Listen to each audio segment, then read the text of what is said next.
Welcome to a community built of tomorrow's business leaders. Hey guys, I'm William Freitas, and this is the Socius Podcast. Socius, welcome back to another episode. Today we've got Peter Ristevski. Peter, welcome on the show. Thank you for having me as your guest. So Peter is from Invest Plus Accounting.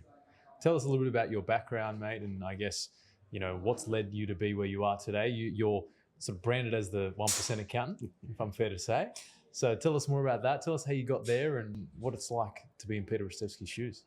Well, it's been a long journey. I started off obviously working for someone else. I was lucky to have some good mentors working as an employee, as an accountant. I did start off in Mark Bouris' firm. He had a firm called Bouris Vince. And a lot of the stuff that I do today, they don't teach you at university. At uni, they teach you to be, to win the award of the best and fairest with the ATO. I never win that award. We're here for our clients. We're here to be aggressive. We're here to be innovative. And I designed my firm, which I've had for over 25 years now, based on that niche that you've mentioned before as the 1% accountant. There are 10,000 accounting firms in Australia, and they're not very exciting, as you can imagine. So how do you differentiate yourself within a very large crowd? And I thought, I've got to develop some structures that are proprietary, which I only have, to protect people's assets in business. And you being in insurance, you would appreciate that. And at the same time, structures are important to help minimise your tax, legally, of course. So at the end of the day, we do a lot of the stuff that 99% of accountants do: bookkeeping, BAS statements, tax returns. But it's that 1% that we differentiate ourselves to stand out from the crowd. Yeah, great. So I guess for the listeners at home, you kind of mentioned it. It's proprietary structures that you've created, things that you've, I guess, individually come up with yourself. Yes. Correct. So we sit down with the lawyers and work out. Most accountants do a cookie cutter approach. They order their trusts online, or their company structures online, but they're not really tailored. And most people don't know this, and I'm happy to share this with you, but you probably need to look at your trust structure, because 99% of the trust structures expire in 80 years. Now, that might not be a problem today, but you'll be rolling around in your grave in 80 years' time when that structure expires, and you need to dissolve that structure, which means you need to sell the assets, which will trigger capital gains tax. But more importantly, if you got, grandkids, I'm sure there's going to be fights down there. I want that property, you have that property. So you're creating a ticking time bomb. You're not creating generational wealth. And that's the problem with most accountants. They don't understand it. They order it online. They're not going to be around to cop the flack. But the way I've designed my structures, they're in perpetuity. They never expire. So you'll never have that problem. And 80 years is such an interesting time frame, right? Because most people hope to live to 90, maybe even 100. And, talking about trusts, it's something that people set together for generational wealth as well, Correct. Right? Yeah. So, you want that to be around for your kids, and, if you've got to have a taxable event at every 80 years, that's going to be a challenge. So, the 1% accounting piece, let's take us a little bit about, I guess, a bit more about Peter Ristevski before we go into the accounting piece. Where'd you come from? Where'd you grow up? What had you, obviously you worked for Mark Bouris initially, Yep. But what had you go into the world of accounting? Or why accounting? Look, I grew up in Western Sydney, so accounting was probably, I've always been an entrepreneurial kind of guy. I remember in high school at the age of 15, I set up this mail order business that was making me, I'm not kidding, probably $1,000 a day. Now put that into context. My dad was working for, what do they call now, but the RTA in maintenance. He was making $200 a week. So he'd get home from work. I'd got all these checks in the mail. I go, Dad, you got to take me to the bank. He's going, how much you got today? 1,000. He's going, oh my God, what kind of a country do we live in? 15-year-olds making more money than me, and I'm digging trenches. So I've always had that entrepreneurial spirit, and I invested in the stock market and whatnot. So I guess accounting's probably, we're at the centre of everything. If you think about it, like you and I work together because clients come to me for insurance needs. They might have a finance need, they might have a financial planning need. So I'm at the centre of everything, which is where I like to be. And that's probably why I did a commerce degree with a specialisation in accounting, with a submajor in law. So that's why I've studied that, to be honest with you. And it's funny because the way I see accounting is it's very much the trusted advisor. When someone goes to set up a business, they go to an accountant. When they consider taking on a new employee or purchasing a new asset, they go to their accountant and say, hey, is this something that I should do? Which, is kind of like, that's not necessarily accounting advice in all instances. It's kind of general business advice at times. I guess tell us a little bit about the accounting profession and your view of it as to how it's progressed, because I would assert many accountants probably don't give necessarily all that business advice. That's certainly something that you're able to do given your background, but talk us through that and talk us how I guess that helps you differentiate as the 1% accountant. You made a very interesting point as the trusted advisor. Now I'm going to mention a very controversial subject here, but I think that's gone, and I'll tell you why. The accounting bodies, who I am disgusted in their lobbying efforts, where all they do is push their annual subscription fees to us accountants and do this course, do this course. However, and most people won't know, and maybe your listeners won't know this either, but from the 1st of January, that trusted advisor now is obligated to dob you in if he thinks you're doing something that's incorrect. I'll give you an example. So you've picked up a new client, you've looked at his tax returns, and you've realised that he should have declared this income 2 years ago, but he didn't. So you're now obligated to pick up the phone and be that dobber when he walks out of the room and dob him in. Now, is that a trusted advisor? It's not. I'll tell you one thing, and I'll probably get into trouble for this, but I won't do that. So, and I say to everyone out there, now from 1st of January, look at your accountant, look at him across the room, look at him in the eyes. Is he that guy that's going to fight with you in the trenches? Or is he that guy that used to dob on you at school and whatnot? If he's that guy, run, because you don't want the grief. You want someone that's going to be there for you, hold your hand through the entire process. And ultimately, you look at, as you know, I'm also in politics. I like people that have strength of conviction. And maybe your listeners might not know Steve Bannon. Steve Bannon was Donald Trump's advisor. He was obligated to give evidence in Congress about the January 6 riots. And he said, no, I'm not doing it. So he ended up in jail for 3 months. Came out, is even more popular as ever. Yeah. So I like that strength of conviction. And what has happened in our profession is appalling. And it probably goes to the culture of Australia. We've become a dobber nation. Dobbing a dumper, or dobbing your neighbour if they're doing something during COVID. It's gotten out of control, and I am touching on different topics. Yeah. But ultimately, as a trusted advisor, our accounting bodies should never, ever have allowed that to happen. I actually wasn't aware of this, so I'd love to sort of understand how we get to that position. Is that a legislative requirement from the government? How does that come about to be? When you have accounting bodies with no strength, I could have done the lobbying for them, and I would have put the government in their place, because I lobby all the time. But an accounting body with a bunch of accountants probably don't know how to play poker or have that strength of negotiation. They've allowed this to happen, and I don't know if this can be reversed, but ultimately it's going to damage the profession. The legal profession are protected by client privilege, but now the accounting body is not protected by that privilege. So ultimately, in my perspective, I'm not that guy that's going to pick up the phone and dob you in. I can tell you that. I find this really interesting because I always viewed the accountants as a trusted advisor. But I was chatting to a friend the other day, and I was talking about, we're going into various different aspects here, but business valuations, right? Yes. And I was shocked to hear that accounting firms are valued like 1 times. And I was like, how does that make any sense? 1 times revenue, that is. top line revenue. I Yeah. don't know if that's necessarily correct, Yeah. but it's what I've been told. I'm like, how is that necessarily true? Because as an accountant, like you said, you're in the center of everything, and you can work with so many other trusted advisors. I can only imagine that something like this is probably going to hurt the valuation.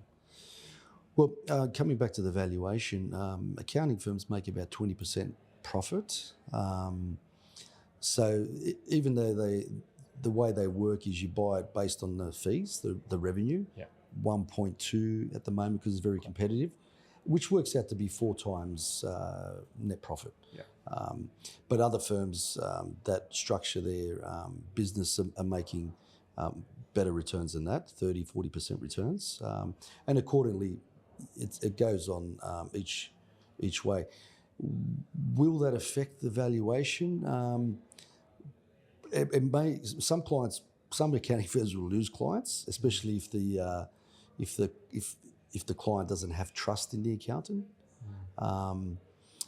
Then obviously their valuation. But then other accountants like us who are going to fight in the trenches, our valuation will increase because we'll pick up those clients. Because obviously I'm on the record to say, and I might get in trouble, but bring it on. Well, I mean, it's as a business owner, it's the first time I've heard that.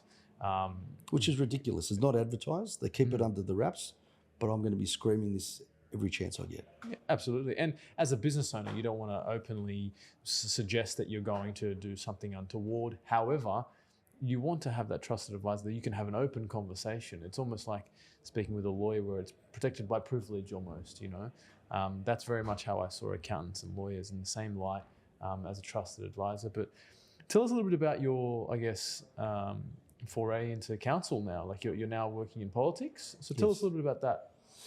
Yes, look, I originally was on council 2012 to 2016 with the Liberal Party, and then I left the Liberal Party because it didn't represent conservative values, which I'm aligned to. And then I've decided to throw my hat back in the ring 8 years later because I just saw the way the city was heading under the current administration. I thought, I know it might sound a bit arrogant, but I thought unless I throw my hat in the ring, it's going to be more of the same. And lucky that I did, I got up and hold the balance of power. So I've blocked that previous administration from taking the city down a terrible path. At the same time, they are facing huge financial pressures at the moment. And the makeup of the council, I'm the only one qualified on there that can fix this. If you've had a look at the recent media reports, Northern Beaches Council voted to increase their council rates by 40%. And yesterday, North Sydney will be voting to double theirs. Wow. So unless Liverpool gets their act together, we're heading down the same path. So the last thing I want for the hard-working people of Western Sydney to have their council rates double. So I thought, I'm going to throw my hat in the ring as an independent. So it's not easy. You're basically the banner. So you virtually have got to fight for every vote. While Labor and Liberal, you can put a paper cut up and they'll get 30% as a minimum. Purely based on the branding of that party. Yeah. Yeah. And so obviously you were brought up in Western Sydney, in Liverpool specifically, and that's the region that you represent? Yes. Yeah, great. And you went to school there and you still live there? Yes. So I went to school, I went to a public school, obviously went to university after that at UWS, which is now Parramatta. So most of my friends and family are out that way. It must make you incredibly, proud and given you're passionate about that area and you get to make such a difference and an impact, not only commercially with your business, with clients in that area or clients in the Greater Sydney, but being able to impact, how people live in the area, the prosperity of the area. That's most certainly going to make you very proud. 100%, and there's some exciting times coming. The second Sydney airport, which is going to be housed in Liverpool. So it's double the size of Kingsford Smith, 24 hours a day. So we're going to be at the centre of everything. I think in terms of asset value, we'll probably be this number 2 or 3 in Sydney after CBD and maybe Parramatta. But we're pretty much at the centre now of everything. And I think I read recently there was a fair bit of investment from Amazon even in that region. That's right, The yes. new warehouse, Correct, is that correct? yes. It got sold, the Amazon warehouse, which is one of the most innovative things I've ever seen. Robotics, it's a massive warehouse, 8-star, but it's all governed by robotics, where things are placed. So you type in what you want and the robot will go get it for you. Yeah. It just got sold to a Qatar hedge fund for, I think, $500 million. Wow. So it's a very, very exciting times. There's some innovation coming out of, there's an innovation centre out at Liverpool. There was a car manufacturing plant that I had a meeting with before the campaign, a US company owned by Chinese. As you know, in Australia, we don't manufacture any cars. They want to set up their factory in Liverpool on the provision that I won the mayoralty, which I didn't. But I do hold the balance of power, so they're willing to come back and sit down and discuss. And one of the things I do want to do comes back to lobbying. It's nothing to do with council, but setting up a free economic zone in Liverpool where any company that sets up a manufacturing plant and employs locals from that area so they can live, play and work in that area get an exemption from payroll tax. Yeah, right. Now, payroll taxes are one of the most appalling taxes we have in this country. If you grow your business and your payroll hits more than $1.1 million, you then got to pay another 5 or 6% on top of that payroll, which is appalling in my opinion. So if I can develop something through lobbying, allowing these companies to come in, car manufacturing plant would tick every box because it will be the only car manufacturing plant in Australia. It's incredible to hear the amount of investment that's going to go into that region, and most certainly you're the person qualified for that role, so fantastic. Thank you. Let's take a step back and talk a little bit about your professional history before setting up Invest Plus. You said you worked with Mark Bouris. Correct. Do you still keep close with Mark? Yes. He obviously is quite passionate too with respect to politics and has his own certain views and so on. How often do you guys catch up? Do you guys share similar views, or how does it differ? Not as often as I'd like to catch up. He's now heavily invested his time into obviously podcasts and other ventures away from accounting, no longer practices. But he's pro-business, which I am. I'm probably more of a hybrid type of politician, pro-business, but also pro-worker. At the same time, you've got to find that unions in this country have a role to play, and in fact, people look at unions as an enemy, but in actual fact, they can become your partner in growing your business. Yeah, provided that the union is obviously working. Correct. In the best interests, of course. And so, obviously, it's quite a varied background that you've had. What would you say is your number one, factor for success? Because plenty of our listeners are either small business owners or professionals looking to start a business. What would you say is your number one factor, which is pretty much like a tip for listeners out there? From my one, it's probably been two things. Develop a niche where you can solve a problem. Now, we've developed our niche where we can solve tax problems, where we can also solve asset protection problems. Not many accountants can do that, so that gives us an ability to stand out from the crowd. And at the same time, develop a structure and system within your own practice where you're not bolted to the desk like most accountants, 12 hours a day, 7 days a week, where they look tired, they're grumpy and angry. You've got to be 110% at the best performance with your clients when you're meeting with them. So I've got a great team that I've educated, taught myself.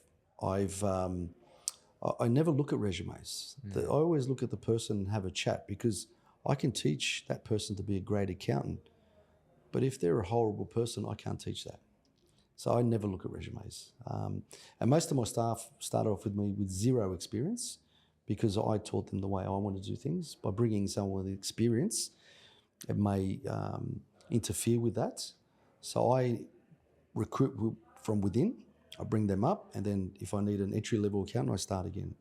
So that's my model, and it gives me the ability to scale my practice, to be able to do this during the day, to be able to take weekends off so I can freshen up on a Monday.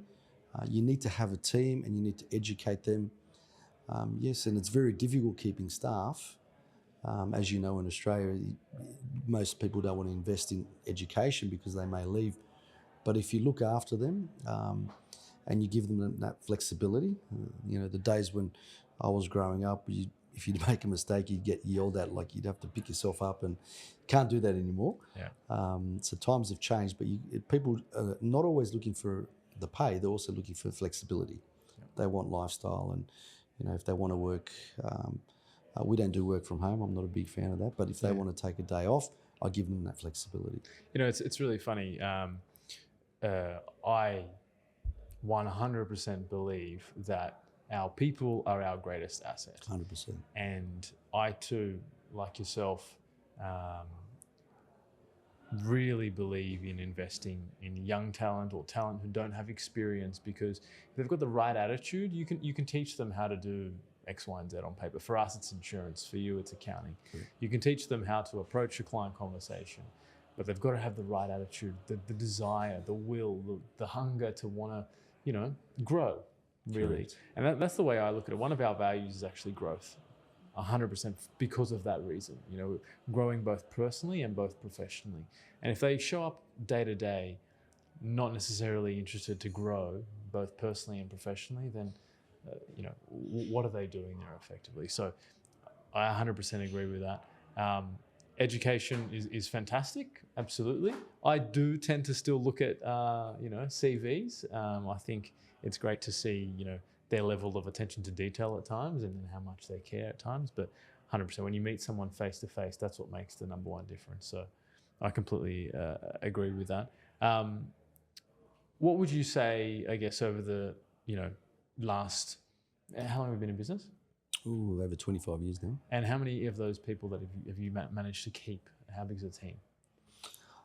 My oldest staff member has been there for 11 years, and I had another one for 10. So there's longevity. Another one's coming up to 7. We've got the longevity there. You've got to look after your 3 key people, and then you build your teams around them.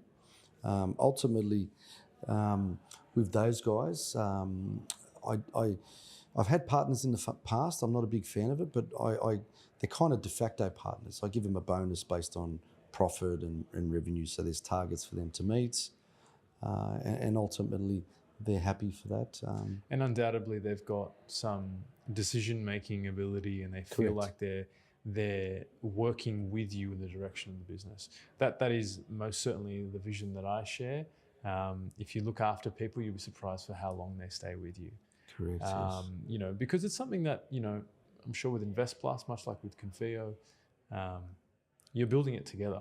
Really, exactly. It's not a one-man show. It's something you're looking to scale with a team to build both their personal wealth as well as your own. Correct, so yes. I very much can see that the synergy's there, which is fantastic, which is why we work together. Correct, yes, exactly right. And thank you for your support over the years. No problem. I'm keen to know what you see the challenges are, obviously, in your industry currently. You've mentioned one of those things is currently the change in the 1st of January and the requirement of the accountants have. Is there anything else that you see as a challenge moving forward into the industry? Look, obviously the budget time is very important for us, because that's when new legislation comes into play, and we've got to stay on top of that. I honestly think we're an overtaxed nation, and with the new Trump administration, they're really going to pull the pants down on Australia, because our corporate tax rates for smaller companies are around 25%, for the larger ones in the ASX are around 30%. I think Trump's going to probably bring the corporate tax rate down to 15%. Now, and as we can see, he's playing around a lot with tariffs, which probably gives him the ability then to make these reductions. With Australia, we don't have that strength to introduce tariffs. Maybe I personally believe a GST increase would be good to get rid of stamp duty and payroll tax. Because you think about it, you're buying a property, at least $1 million in Sydney, and I think it's around 50 Gs or whatever it is. Yeah. It's a lot of tax to pay in one hit. So these kind of taxes are probably not productive, but if we can increase the GST and it gets paid by everyone, including tourists, and then we reduce the ability to pay all these terrible taxes. I think the economy will flow. But from a business point of view, what I'm seeing is we also have an insolvency division, so we're seeing a lot of people struggling with cash flow. Interest rates are starting to bite, trying to manage their cash flow to pay their tax debt and pay their mortgages. It's a bit of a juggling act. So until rates come down and the tax rates come down, I ultimately think the government's being a bit lazy by, we haven't had a recession. The reason being is we just keep bringing immigrants into the country, which is great for economic growth. But if you have a look at, look at my clients that are in plumbing and electrical, and I look at my GP clients, the plumbers are driving the Porsches and the GPs are driving the Datsuns. So what kind of a world do we live in? The days of telling your son or daughter to be a GP are kind of gone. And the reason being is we don't have enough of these trades. Maybe we're not bringing in the right migrants into this country. We probably don't need yoga teachers. We need electricians. We need plumbers. The more we have, that price will come down. And that's going to be a challenge going forward. Yeah, it's interesting. Skilled labour like that, there is a real shortage, most certainly. I think I can attest to that. Going to uni these days is not necessarily the guaranteed approach to earning, more money than a trade necessarily, which is generationally something that's super interesting to get your head around. But from a business sense, talk to me. We touched on it briefly, but I find there are a number of accountants out there that aren't great at business advice. They're great at doing the transactional numbers. Is that something that, as a profession at uni, that accountants learn to do, to give business advice? Is it part of the profession? Is it something that business owners should expect from their accountants? Or is it going a little bit above and beyond what an accountant should do? If I look back at some of the subjects I studied at university, I would totally change that whole area, because a lot of the subjects that we learn was great, and my daughter's also done an accounting degree, and I looked at her subjects, it's actually gone worse. So it hasn't gone better. Business advice, and like I said, a lot of the stuff that I do has come from great mentors like Mark Bouris, Ed Chan, one of the best accounting business guys in the country. Having guys like that, learning from them is been probably a great foundation for me. And in terms of business advice, it goes on the accountant, I guess. What are they like? I mean, do they have quite a large asset portfolio? You can't have an accountant that's renting, it's got zero assets, giving business advice. It's like going to a personal trainer that's obese. It makes no sense. So the advice I give to my clients, I live and breathe it. So they understand my strategies, and it gets to a point where they call me for anything and everything. Not only tax, but I'm looking at buying a property. What structure should I put in? I'm buying a business. What do you think?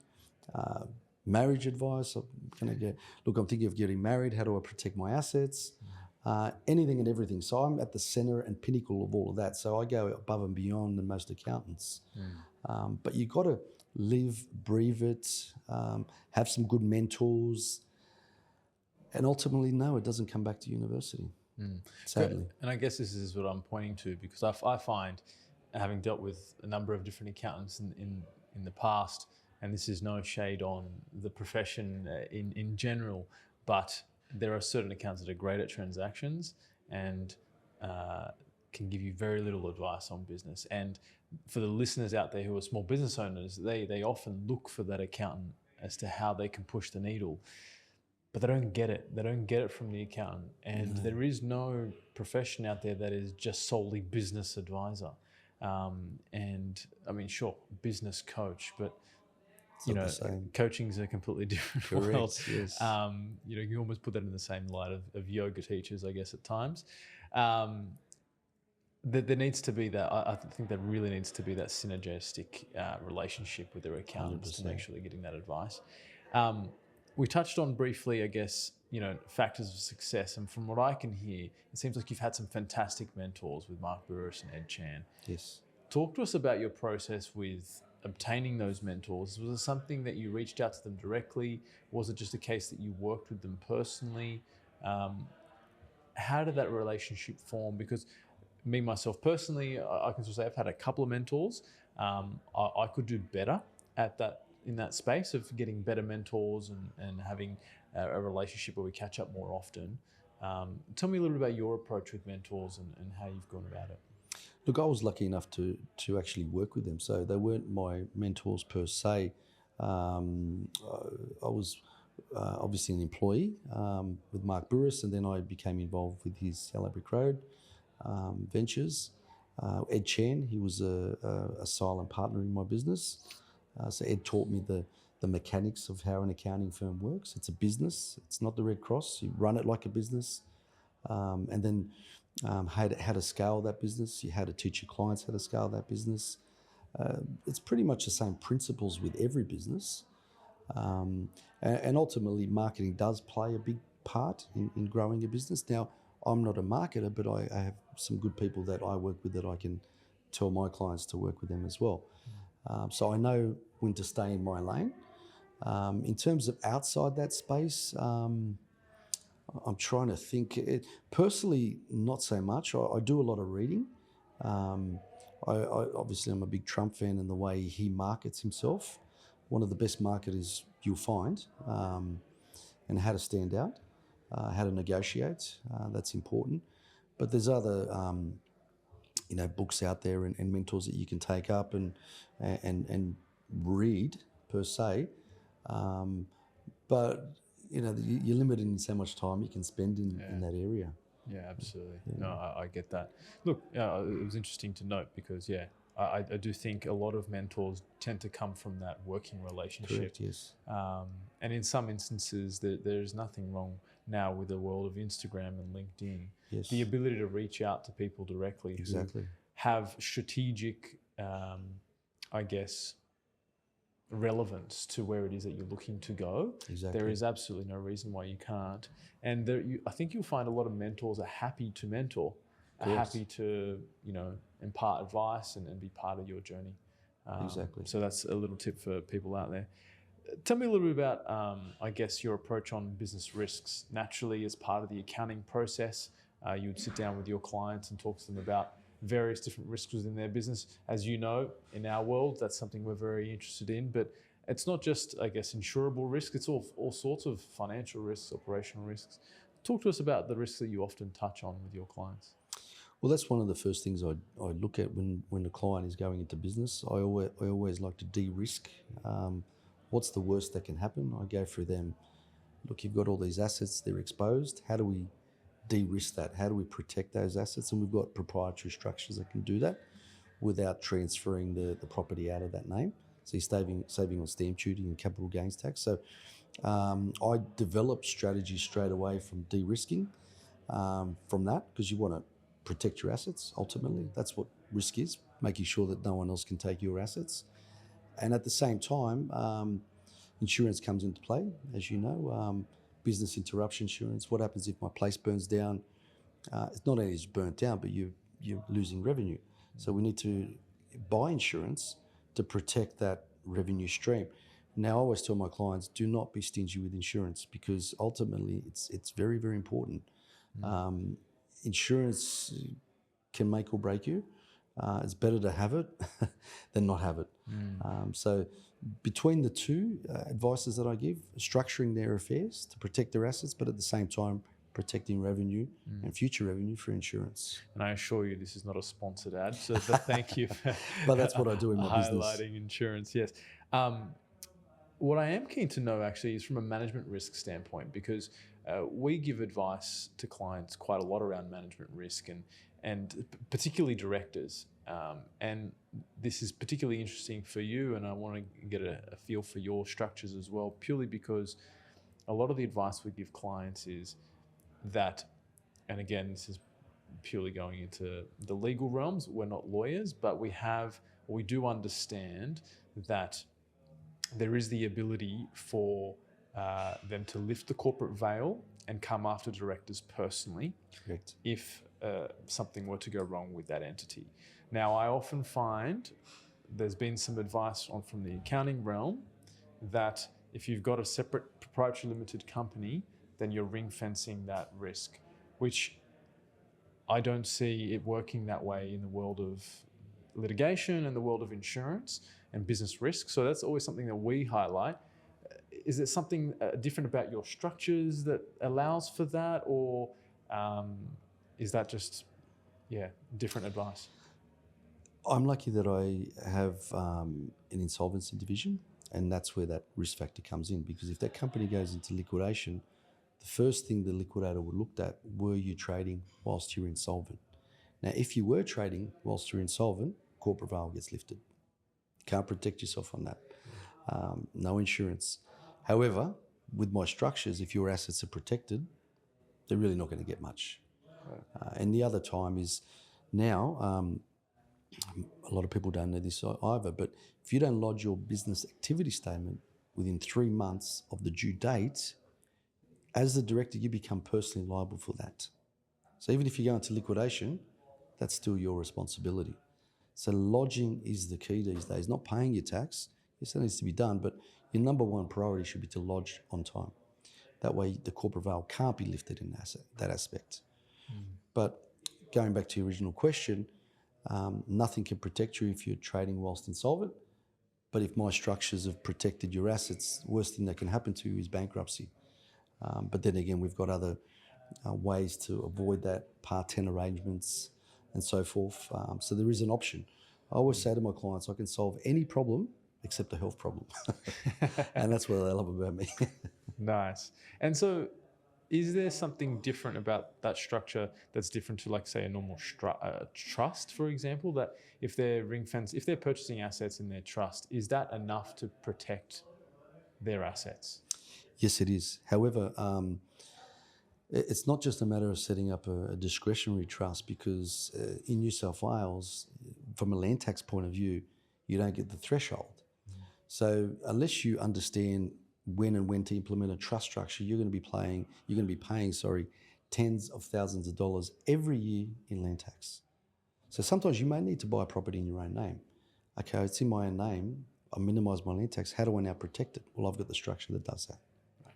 So it's a holistic approach, looking at everything top down, considering income tax, asset protection, state taxes like land tax. Everything needs to be put on the table. Perfect. And I like that you talk to clients about these risks, especially.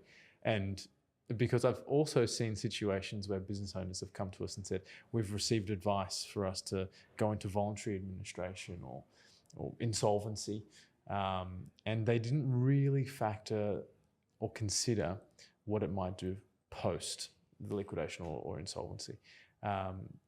In our world, for the insurance, every insurer asks whether you've been into administration or insolvency. Exactly. And the issue post that is some insurers won't provide quotes, which then only limits the market and increases the price, restricts the options that they have, and makes it really difficult for some business owners to get insurance, which they're not very clear on. So it's great that you provide your clients with that advice up front. I appreciate it. Well, not only that, it's difficult for finance. And more importantly, certain occupations can't go into administration. If you were, you'd lose your builder's license. And there's a whole bunch of others out there as well. So you've got to look at everything individually, and every case is different. Yeah. So it's great if you just look at the numbers, geez, let's go into administration, but without considering that he could lose his license to produce an income if he does that.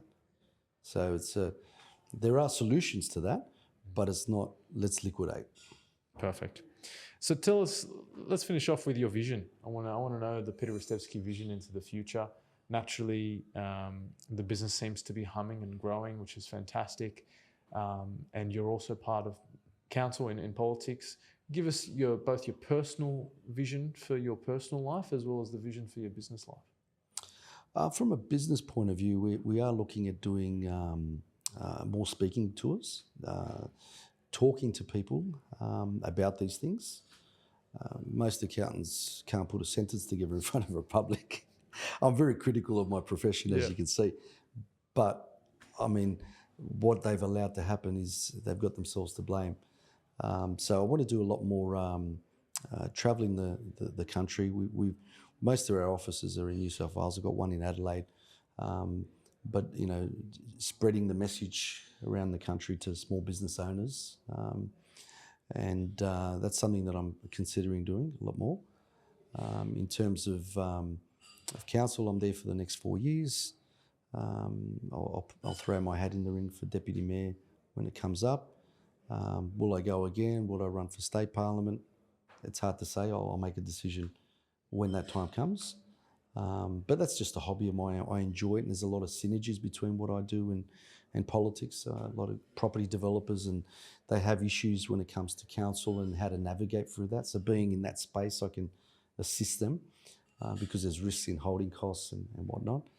And also, I'll encourage everyone listening, if you're not tendering for government work, get yourself on the panel. It's very lucrative, and knowing the intimacies of what it takes to tender for it. It's not always based on price. My clients benefit from my knowledge that I've learned from the inside. So there's a lot of opportunities there that most small business owners aren't taking advantage of because their accountant doesn't know how to navigate through that space. That's perfect advice. It's great revenue. You always get paid. Your business values up more when you sell. So there's a lot of opportunities, and I'm happy to walk everyone through that. I think everyone should take up that offer, I guess. Yeah, we talk to clients as well about, you know, what sort of contracts they're working on, and we've had clients come to us and say, how do we get into some government work? Who do you know in that space? So we'll be sure to introduce you there as well. I'm actually, before we finish up, I'm actually really keen. Naturally, you mentioned you're critical of the profession, right? How do you balance getting involved in the industry and the profession and making a difference there versus building the business, right? Because they're two very different things. You're doing some speaking tours, talking to small businesses, building the business. Why don't you get involved in the industry, and how do we improve the occupation? You mentioned you could lobby for them on their behalf, but do you see yourself ever getting involved with any of the associations or those bodies, or is that something that you're more than happy to steer clear from? As much as I'd like to, there's only so many hours in the day between my business and my role on council. You still got to allow time for family and downtime for yourself.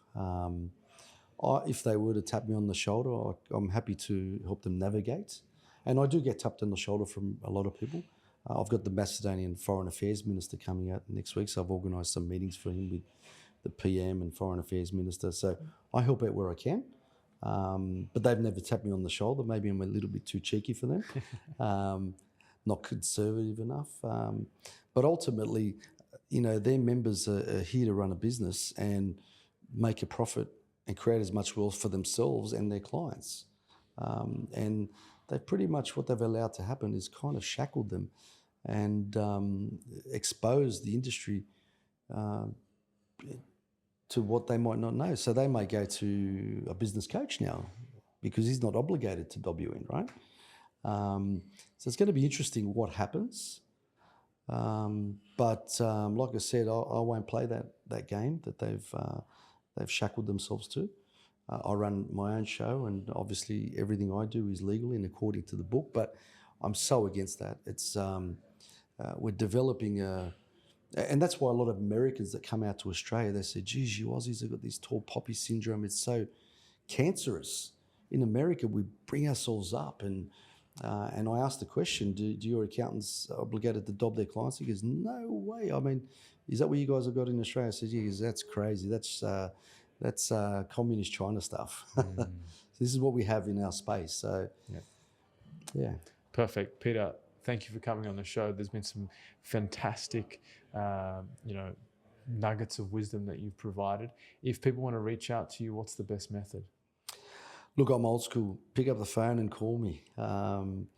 If they want to reach out, they can reach out to us. 0488 927 927, or for yourself. I'm sure they'll find us. Perfect. Peter, thank you for coming on the show. Thank you for the invitation. Socius, thank you for joining us today. Please hit the subscribe button if you've enjoyed this episode. And if you'd like to be part of the Socius community, follow us on Instagram, Facebook, and LinkedIn to stay in touch. Cheers.